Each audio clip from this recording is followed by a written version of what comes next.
Alright, everybody. Welcome to episode 164 of Psycho's Platters. Here a 45, there a 45, everywhere a 45.5. Always powered by coffee. These ones here, most of these previously undiscovered batch of 45s I found in a plastic tote that I plumb forgot about. This is all, except for the top three here, these are all 45s that were purchased at least possibly 10, 15 years ago in Illinois. I plumb forgot all about these things. So they've been kind of getting real interesting. The first three, though, I picked up in the last week. Let's get started with those, shall we? If you haven't taken a look at it yet, check out episode 163. Interesting one about albums. Had a lot of nice comments so far about it, and other things as well. Right off the bat, from the Dell Vikings, Whispering Bells. This came out in 1957. Dell Vikings were a doo-wop harmony group from Pittsburgh, Pennsylvania. Like I said, this Whispering Bells was one of their hits. The other one, of course, being Come Go With Me. So this one here, they had a very strange arrangement. Dot was the national label. Phoebe was the local label that their stuff came on of. Both labels had this out around the same time frame. Number 9, this went to in the Billboard 100. It was a top 5 on Billboard R&B charts. Cripps Johnson was the lead on this one. Believe it or not, there is so much information on the Dell Vikings. If you're interested, go to Wiki on this one. But I'll tell you, other than Cripps Johnson on this particular 45 is future 60s R&B singer Chuck Jackson. He was a member from 57 to 59. There are no original members of the Dell Vikings still alive. Chuck Jackson and one other member that were in the late 50s records still are alive, though, but everyone else is passed. So Dell Vikings, 1957. This next one here on Cub Records from February of 61, Little Angel Lost. Flip is Fountain of Love on Cub.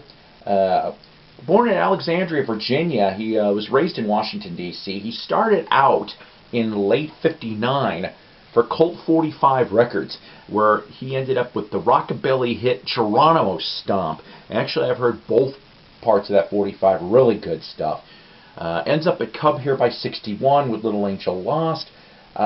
This didn't actually go anywhere exactly.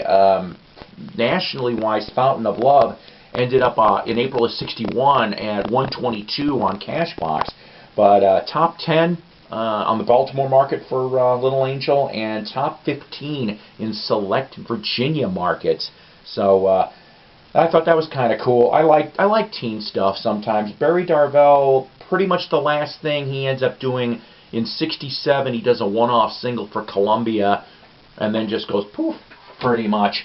So Barry Darvell, Little Angel Lost. This one here, this one's kind of strange. I could not get really any info about this. This was released in the summer of 67 on Hickory Records, white label promo, I'll Cry Tomorrow. I'll Cry Tomorrow, though, was released as a B-side to the cut-up song Everything's Yellow, which I've heard that. Good instrumentation on that song, lousy singing. I'm not going to lie on that one. I kind of don't like it. In 68, Hickory tried to re-release this as Sammy White in the cut-ups. And so, other than that, I have no clue about this 45 at all. But I just couldn't leave it there, right? Next up, from 1962, Tommy Mano, Too Good to Be True. And That's For You to Know. I actually like both of these. That Atlantic would actually attempt to do teen rockers. I mean, I know they had Bobby Darin, in the 60s too, but to me it's just, I'm not used to Atlantic having teen rocker type schmaltz, as opposed to the R&B and the soul that I'm used to from Atlantic. So I still think this is kind of cool anyway. But this was originally came out in April of 1962 on Flippin' Records. That was the name of the local label. And then Atlantic got the masters and released it in June of '62. I think Tommy might have done one more 45 on Atlantic, if I remember correctly. But by mid-1963, he signed with Falcon Productions, whatever that is, and pretty much got out of the music business, I'm led to believe. Turns out in the mid-90s, though, he ends up in hotel management in the St. Louis, Missouri market, and then in the 2010s, he was in the Daytona, Florida, the Daytona Beach, Florida market. So go figure, right? But a really, really nice A and B side on the Tommy Mano. This next one here from October 1957 on Dale, The Prettiest Girl in School by Randy Starr. His real name is Warren Nadel. He ended up, like, later on, he ended up on a To Tell the Truth episode, I think in the 1960s. I'd be curious to see that little bit. But this is a neat little song. He pretty much started in 57, finished off at about 64. He did a couple of 45s for Dale, then went to Mayflower, and then a couple of years goes by, and he ends up doing a one-off on Lori, of all things. Another thing I came across in my research is that him and his buddy, Dick Wolf, who was a writing partner on some of the Dale material, they ended up writing a single for a band in '58 called the X-Rays on Cap. So kind of cool to get this one too. All right, my buddy Doug Fields went off and told me he has the not only the 45 but the picture sleeve to Martian Hop from the Randalls on Chairman. This came out in June of '63. Landed number 16 on the Billboard 100. I actually like this. I like this tune. It's kind of cute. The story supposedly goes is that the Randalls, which were three cousins, Jerry Goffin from the Jerry Goffin and Carole King writing duo, of the 60s, 50s and 60s. He happened to be in the studio and heard this, and went and called Don Kirshner and said, "Hey, I think you ought to get these guys." And so Kirshner puts him on his label. Yeah, Chairman is a Kirshner label. So I think they did pretty cool. But to my knowledge, it's the only thing they ever came out with. But Martian Hop, number 16. To shift from that to country, but kind of a cool little country single, on Rick Records from 1964, Ruby Wright's Durnia. Number 13 on country. Number 4 on Canadian country. Go figure, they loved it up there. And went to 103 on Billboard. Ruby started out at age 13. She cut a single with Hawkshaw Hawkins, who a decade later would end up also being a victim in the Patsy Cline plane crash along with her. Ruby's parents were Kitty Wells and Johnny Wright, who of course were country stars in their own right. And when I heard this, I'm like, this sounds pretty familiar, and then I figured it out after the research too, that yes, this is an answer record to Dang Me from Roger Miller.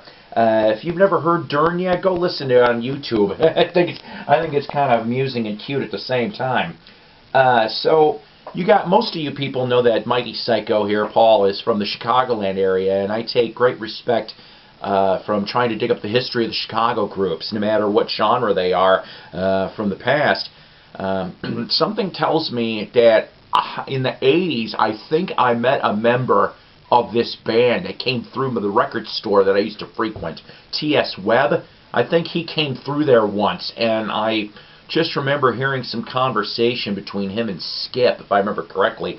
But Take Me Back from the Flock from 1966. The Flock started out in 1965, but in 66, 67 they cut 4 singles, 3 for Destination and a one-off for USA, which was also the label for the Buckinghams too. Jerry Goodman was a roadie for the band during that time frame, but he wasn't in the lineup on these 45s. Next thing you know, they get signed to Columbia in late 68. They end up putting out the Flock album, self-titled, and then in 1970, Dinosaur Swamps. I got both those albums, and I think they're pretty cool, I'll tell you the truth. They're also half hard to find, too. Even in Chicago area, I had a hard time finding these things, but I did. In late 70, early 71, they go back into the studio to start on their third album, but well, Columbia had other ideas. They or their management or whatever, they yanked Jerry Goodman and stuck him in the Mahavishnu Orchestra. Yes, and as the violin player. But here's the thing. Here's a trivia question. Jerry Goodman was not the original violin player, the original choice for violin for the Mahavishnu Orchestra. Anybody know who it was? Who out there said Jean-Luc Ponty? Who said Jean-Luc Ponty? You get a gold star.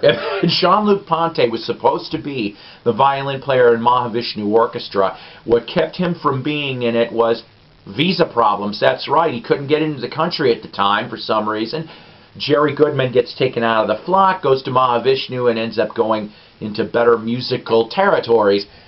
He's one of the best rock jazz violin players, honestly. I like his work. I still like Tired of Waiting for You off of that Flock album, which is a great Kinks cover, but it was really cool to hear that. In 75, the band reunites and does a one-off album on Mercury called Inside Out. I got that one too. And then, unfortunately, you know, by 76, it ends up being 2 original members, sometimes 3. In late 76, early 77, they're known around the Illinois-Wisconsin area as Flock 3, which I'm not sure why. Maybe it's for 3 members or third incarnation of the Flock. I have no clue. They started to work on an album, I guess, back then, too, but unfortunately that went nowhere. You'd be kind of curious to see if they could find that third album, the aborted third album. I heard they only made 3 or 4 songs back in 71, and find the mid-70s material and put it out on a CD. The Destination USA 45s, I am led to believe that you can get that on a CD too. I don't know the title though. Anybody knows about any of that stuff, put it down in the comments. And lastly, the most long-winded story I'm going to have on my 45s of the day, the 4 tunes I Understand. This came out in March, April of 54, 15 weeks on the charts, peaked at number 8, Billboard 100, number 7 on R&B, 1 million copies, it went gold. Origins of the group came from the quartet The Brown Dots, which had the just left the Ink Spots member Ivory Deke Watson. Half of the 4 tunes, Pat Best and Jimmy Gordon, were in the Brown Dots original lineup. In 45, they wrote and recorded for Sentimental Reasons, which was their first single. It became a hit later, though, for Nat King Cole and other musicians as well. By late 46, Watson was gone. The rest of the 4 tunes that complement the group come in. They changed their name to the Sentimentalists and end up doing singles from 46 to about 49. Tommy Dorsey found out about this and said, "Hey, stop calling yourself the Sentimentalists because my little vocal group is called the Sentimentalists." And they're like, oops. So they end up changing to 4 tunes. They were on Manor Records during that time frame, and Manor Records went off and re-released all of their Sentimentalist singles as 4 tunes. So they left Manor in the spring of 49, jumped to RCA till late 53. Jumped to Jubilee by 55, though the hits dried up. Lineup stayed true till 63, when Jimmy Naby went to Ink Spots and then stayed there till his death in 92. By 69, 2 original members with others cut an album on ARA Records. The group kept going, though, with those same 2 members, Pat Best and Jimmy Gordon, until late 90s, and then Best died in 2004. If I remember correctly, they were also in the Vocal Group Hall of Fame that year as well. Only one new sub since the last episode I did, Perry Gouldthorpe. Thank you for joining Psycho's Platters and the inmates here too. Please like, subscribe, tell your enemies, tell your frenemies about Psycho's Platters. Wax Museum with Ronnie Dark and Night Owl Lounge, 2 of the best Sunday night shows out there. 6 to 9 p.m. for Wax, 9 to 10 for Night Owl. Central Standard Times those are. Go like them on their Facebook pages. You can listen like I do on Uber stations. Syracuse, New York, WVOA 87.1 96.7. So that's the one thing I want to tell you. Thrifty Music Collectors Group, Tim Smith and Company. Always pleasure for them. Shindig, the best English rock magazine, period. Freak Beat with Ken Worth, 107.5 The Spy out of Tulsa, Oklahoma. You know what? Go check out 107.5 The Spy after 7 p.m.